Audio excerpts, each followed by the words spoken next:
सूरत अल-बय्यिना मदनी सूरत है, 8 आयत हैं। देखने में तवील लग रही है लेकिन आयत इसमें 8 ही हैं। अल-बय्यिना बमाना वाज़ह कर देना, खोल कर बयान कर देना, किसी चीज को बिल्कुल मुकम्मल वजाहत के साथ जाहिर कर देना।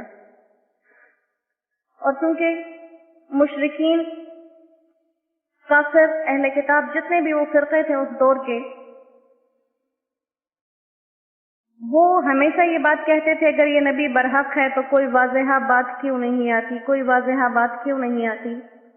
तो अल्लाह सुब्हानहू व तआला ने इस सूरह मुबारका के जरिए उन्हें बताया कि तुम्हारे पास वाज़ेहा किताब भी आ गई, तुम्हारे पास एक रसूल भी आ गया जो इस किताब का पढ़ने वाला है। ऐसा नहीं है कि रसूल आया उसके पास किताब नहीं, या किताब आ गई तुम्हें कोई पढ़कर सुनाने वाला नहीं। लेकिन असल मसला ये है कि तुम्हारा मकसद ईमान लाना ही नहीं है, क्योंकि जिन्होंने ईमान लाना होता है वो सवाल नहीं करते, मौजूज़े तलब नहीं करते। हुज़ूर सल्लल्लाहु अलैहि वसल्लम ने जब अपनी नबूवत का ऐलान किया, सबसे पहले जब घर आए और अपने गार का वाक़या हज़रत खदीजा रज़ी अल्लाह तआला अन्हा से बयान किया, उन्होंने गवाह नहीं मांगे, गवाह नहीं मांगे। हालांकि शौहर थे और ये एक दुनिया का दस्तूर है कि अगर शौहर में कोई खूबी हो तो बीवियां उसका एतराज करने में हिचकिचाहट महसूस करती हैं, और अगर बीवी में कोई खूबी है तो शौहर उसको मानने में हजार तरद्दुद का इजहार करते हैं। एक दूसरे की खूबी नहीं मानी जाती। जैसे एक बुजुर्ग का वाक़या नकल किया जाता है कि उनको अल्लाह सुब्हानहू व तआला ने ऐसी विलायत अता फरमाई थी कि अगर हवा पर मसल्ला बिछा लेते थे तो हवा में ही नमाज पढ़ लेते। तो एक दिन इसी तरह से हवा पर मसल्ला बिछाकर नमाज पढ़ रहे थे। बीवी ने कहीं घर के दरवाजे से, रोशनदान से, खिड़की से कहीं से देख लिया, लेकिन पुश्त थी तो पहचान नहीं सकी। जब शौहर शाम में घर आए तो कहने लगी अपने शौहर से कि आप भी खुद को बड़े वली अल्लाह कहते हैं और कहते हैं आपके पास बहुत कमाल है। आज मैंने एक ऐसा साहिब कमाल वली देखा है जो हवा में मसल्ला बिछाकर नमाज पढ़ रहे थे। तो शौहर ने कहा कि अल्लाह की बंदी वो मैं ही था। तो आगे से बीवी कहने लगी अच्छा इसीलिए वो मसल्ला टेढ़ा मेढ़ा हो रहा था। जब पता चला कि विलायत वो शौहर की है तो नुक्स निकल आया।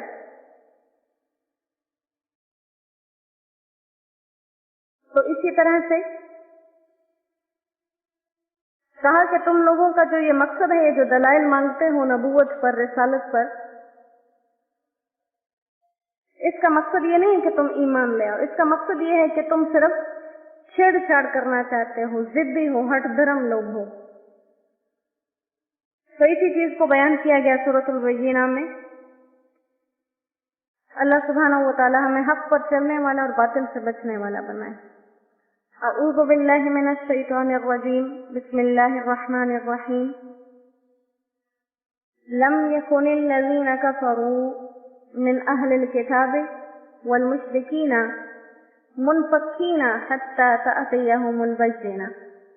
लम यकुनिल लज़ीना कफ़रू, नहीं थे वो लोग जो काफिर हैं, मिन अहलिल किताबि, अहले किताब में से, वल मुशरिकीना, और मुशरिकीन, मुनफ़क्कीना, बाज आने वाले। जुमला यहाँ तक मुकम्मल ऐसे बनेगा कि वो लोग जो अहले किताब में से काफिर हो गए और जो मुशरिकीन हैं वो बाज आने वाले नहीं थे। अब लम यकुन शुरू में आ गया, नहीं थे का लफ्ज़ सबसे शुरू में आ गया। जो लोग अहले किताब में से काफिर थे और मुशरिकीन वो बाज आने वाले नहीं थे, हत्ता, यहाँ तक के तअतियहुमुल बय्यिना, पहुंचे उनके पास खुली बात। रसूलुम मिनल्लाह, रसूल अल्लाह की तरफ से, यतलू, जो पढ़ता हो, सुहुफ़म मुतहहरा, पाक और फीहा कुतुबुन क़य्यिमा, उसमें लिखी हूँ किताबें मजबूत। वमा तफ़र्रक़ल लज़ीना, और नहीं तफरके में पड़े वो लोग, ऊतुल किताबा, जिन्हें किताब मिली थी, इल्ला, मगर, मिन बादे, बाद उसके, मा जाअतहुमुल बैयिना कि आ चुकी है उनके पास खुली किताब, खुली बात।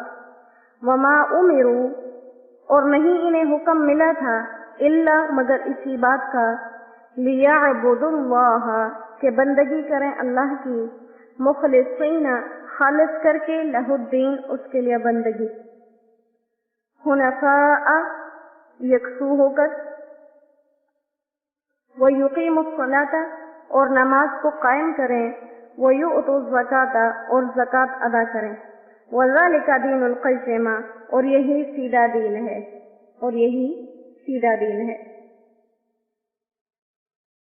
इन्नल्लज़ीना कफ़रू मिन अहलिल किताब बेशक वो लोग जो काफिर हुए अहले किताब में से, वल मुशरिकीना और जो मुशरिक हैं, फी नारे जहन्नमा वो जहन्नम की आग में हैं, खालिदीन फीहा इसमें हमेशा रहेंगे, उलाइका हुम शर्रुल बरीजा ये मखलूक में सबसे बदतर लोग हैं।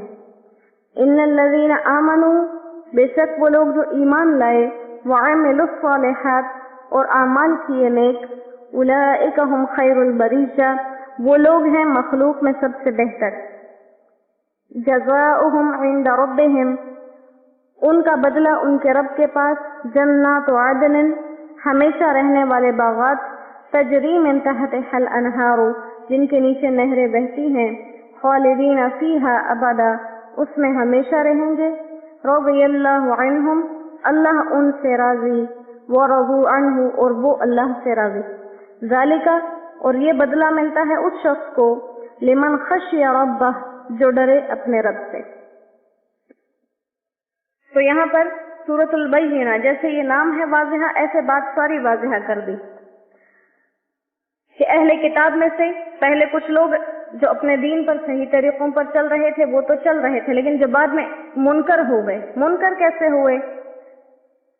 अहले किताब की किताबों में लिखा था, तौरात इंजील ज़बूर में हमारे प्यारे नबी सल्लल्लाहु अलैहि वसल्लम की पेशन गोइयां की गई थी, आखिरी नबी आएंगे उनकी पैरवी करना, लेकिन जिन्होंने इनकार किया तो गोया कि वो अहले किताब में से काफिर हो गए।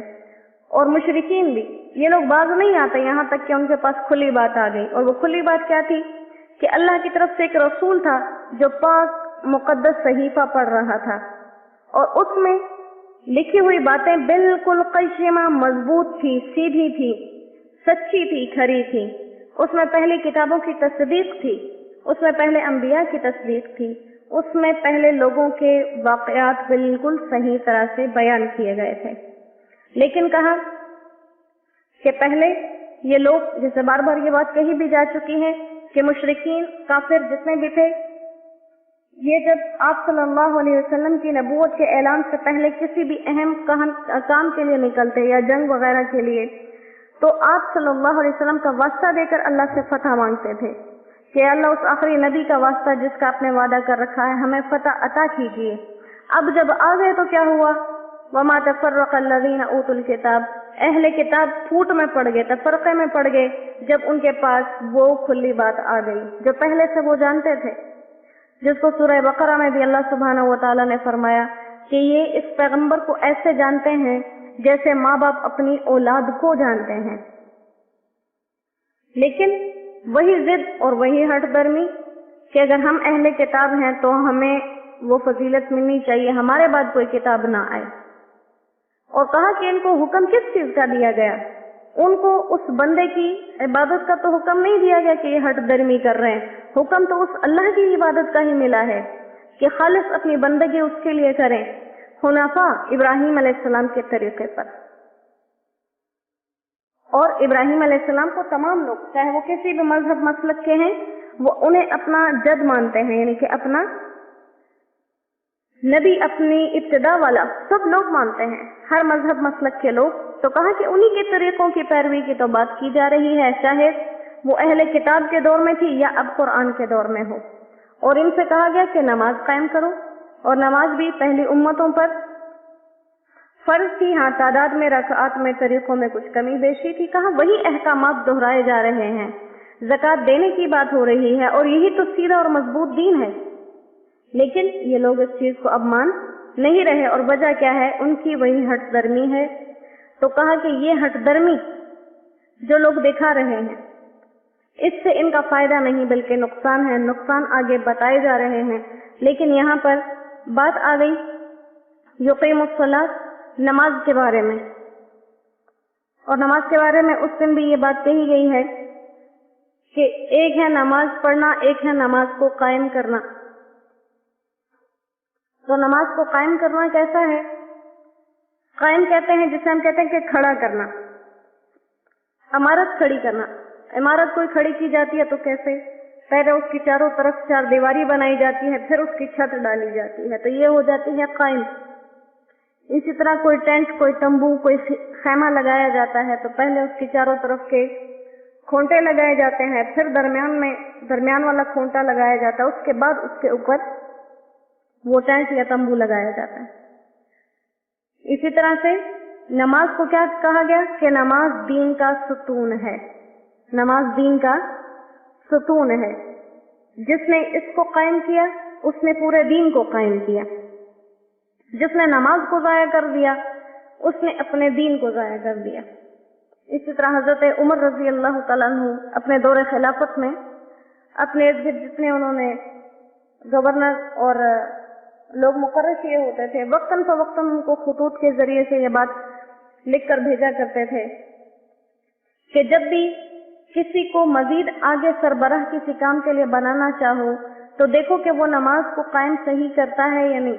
जो इंसान नमाज को कायम करेगा वो दीन के बाकी मामलात को भी कायम करेगा, और जो नमाज को ज़ाया कर देगा वो दीन के बाकी मौज़ूआत को भी ज़ाया कर देगा।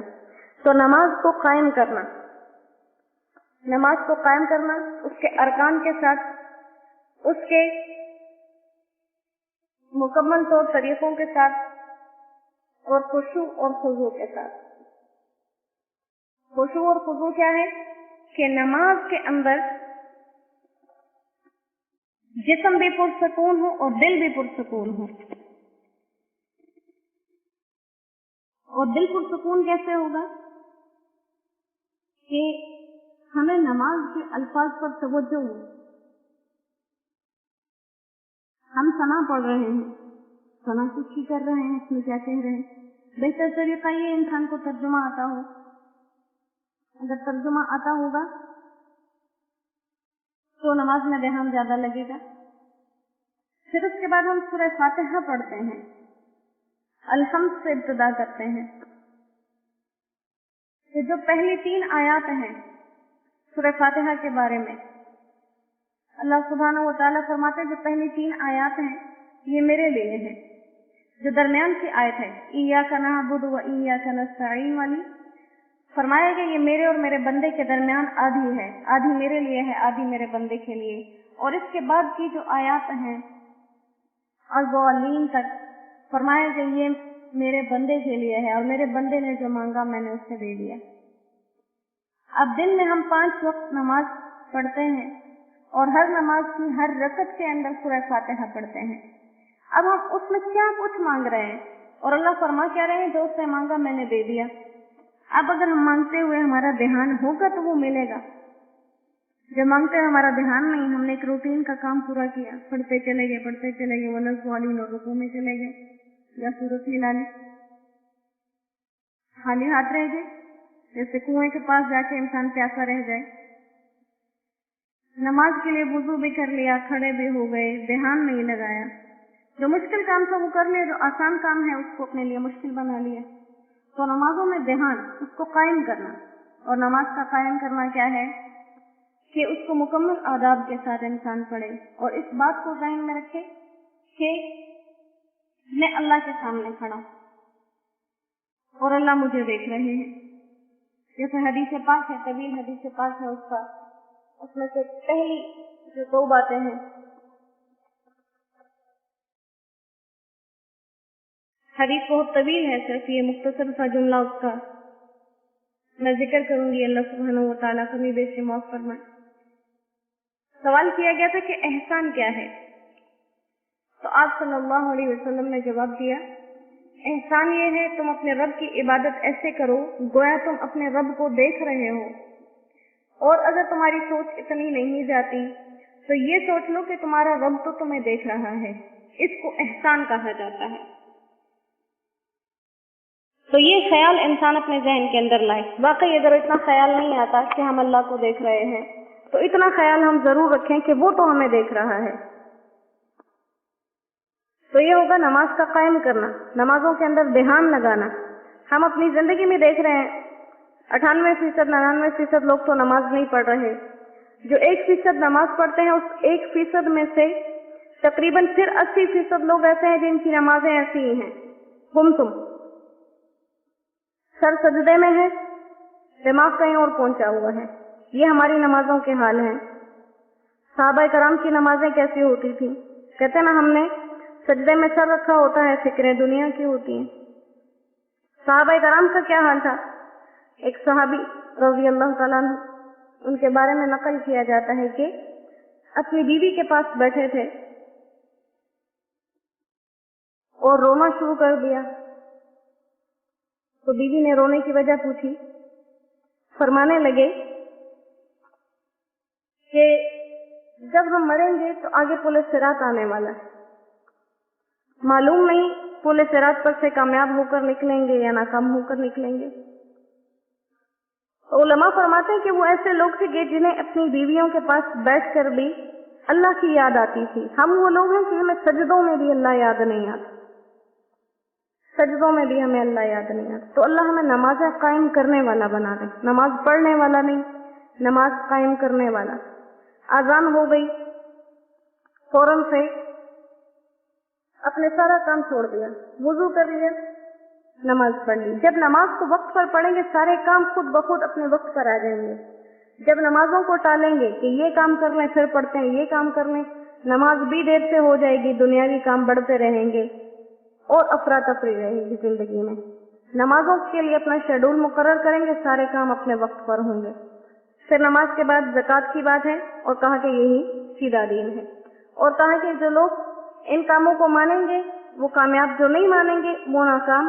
اور کہا کہ کافر، انکار کرنے والے، چاہے وہ اہل کتاب میں سے ہوں چاہے مشرکین میں سے ہوں، جو اللہ کے احکامات کا انکار کریں گے وہ جہنم کی آگ میں ہمیشہ ہمیشہ کے لیے رہیں گے. اور صرف ہمیشہ رہیں گے نہیں، انہیں کہا گیا کہ یہ مخلوق میں سب سے بدترین لوگ ہیں، مخلوق میں سب سے بدترین قسم کے لوگ ہیں. اور جو لوگ ایمان لے آئے اللہ پر اور اعمال صالحہ کیے، پورے قرآن میں آپ کہیں دیکھ لیں ایمان کے ساتھ اعمال صالحہ کا ذکر نہ ہو، ایسا نہیں ہے.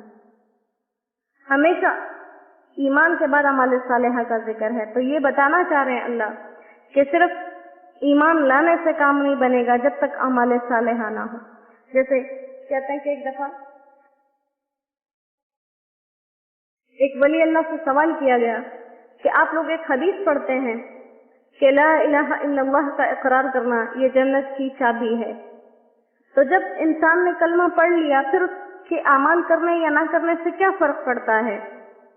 اس کو تو جنت میں جانا ہی جانا ہے. تو اللہ کے ولی نے جواب دیا کہ لا الہ الا اللہ یہ جنت کی چابی تو ہے، لیکن کیا تم نے غور نہیں کیا کہ ہر چابی کے دندانے ہوتے ہیں؟ اگر دندانے ہوں گے تو چابی کام کرے گی، دندانے ٹوٹے ہوئے ہیں تو چابی کام نہیں کرے گی. تو یہی ایمان کے ساتھ اعمال صالحہ کا جوڑ ہے. اور فرمایا جو ایمان لا کر اعمال صالحہ کرے مخلوق میں سب سے بہترین ہے، مخلوق میں سب سے بہترین ہے. اور ان کو کیا بدلہ ملے گا؟ ایک تو جنت ملے گی، باغات ملیں گے ہمیشہ رہنے والے، ان کے نیچے نہریں. لیکن سب سے بڑی بات جس کے بعد چاہے کچھ بھی نہ ملے تو فرق نہیں پڑے گا کہ رضی اللہ عنہم، اللہ ان سے راضی اور وہ بھی اللہ سے راضی. اور کہا یہ بدلہ ان کو ملے گا جو اللہ سے ڈرتے ہوں، خشیہ، جو اپنے رب سے ڈرتے ہوں. تو اللہ ہمیں اپنا ڈر عطا فرما دے، اور یہ ڈر ایسا ہو جو کسی مہربان سے ڈر ہوتا ہے، جو اس کے دل کے ٹوٹنے کا ڈر ہوتا ہے، کہ ہم ایسے نہ ہوں کہ کہیں ہم اللہ کی نافرمانی کر کے اس کا دل توڑ دیں. اس کو اپنی طرف سے یہ اللہ سبحانہ و تعالیٰ یہ جو دل توڑنا یا دکھ پہنچانا یہ ویسا نہیں ہے جیسے ہمیں دکھ پہنچتا ہے یا ہمارا دل ٹوٹتا ہے. یہ صرف سمجھانے کے لیے ہے کہ جیسے ہم ایک انسان سے کسی چیز کی توقع کر رہے ہیں وہ اس کو نہیں کرتا، ہمیں دکھ ہوتا ہے، ہمیں تکلیف ہوتی ہے. اسی طرح سے جب انسان اللہ کے احکامات کو نہیں مانتا تو اللہ سبحانہ و تعالیٰ بھی اس انسان سے ناراض ہو جاتے ہیں۔ تو اللہ سبحانہ و تعالی ہمیں اپنا ڈر اپنی مہربانی کے ساتھ عطا فرمائے کہ ہم اس کی مہربان ذات کو ناراض کرنے سے ڈرتے ہوئے اس کی فرمانبرداری کریں۔ تو یہ سورۃ البینہ جس کے اندر بالکل وضاحت کے ساتھ اللہ سبحانہ و تعالیٰ نے بتا دیا کہ کسی کتاب کا دعوے دار بن جانا، کسی مسلک کا دعوے دار بن جانا، کسی چیز کا دعوے دار کسی فرقے کا بن جانا، اس سے کام نہیں چلے گا۔ کام وہ چلے گا کہ جب انسان ایمان جو ہے وہ قبول کرے، ایمان لے آئے، اس کے بعد اعمال صالحہ کرتے رہیں۔ اس کے اوپر چھوٹ ہے، ایمان اور اعمال صالحہ پر چھوٹ ہے۔ اس کے علاوہ اللہ کی ناراضگی سے چھوٹنے کا کوئی طریقہ نہیں ہے۔ اللہ سبحانہ و تعالیٰ یہ باتیں ہمارے دلوں میں اتار دے اور ہمیں اپنی فرمان برداری والی زندگی عطا فرمائے، نافرمانی سے ہماری حفاظت فرمائے۔ وآخر دعوانا ان الحمد للہ رب العالمین۔ السلام علیکم ورحمۃ اللہ وبرکاتہ۔